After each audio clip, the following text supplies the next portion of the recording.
Morning, everyone. Welcome to your House Church video for Sunday, November the 5th. Today was part 2 of our study in John chapter 3, verses 1 to 20.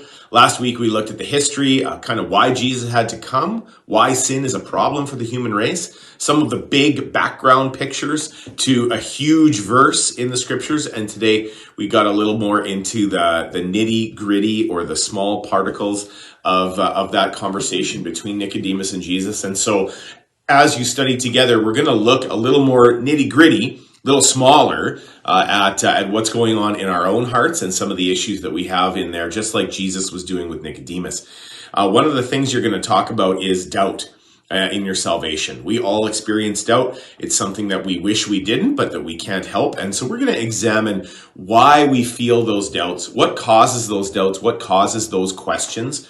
We're going to talk about our current time and what's going on right now, because it makes us ask questions, which is what Nicodemus was doing with Jesus. We're going to talk about Old Testament prophecy and what Nicodemus was missing, why Jesus kind of took him up sharply and said, like, how come you don't understand this stuff?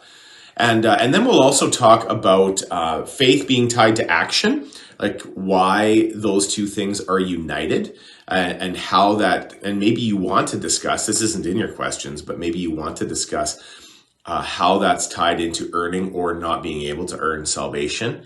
And then finally, take a look at John chapter 2, 23 to 25, and then just ask yourself what Jesus would say if you and him were sitting down for a little one-to-one.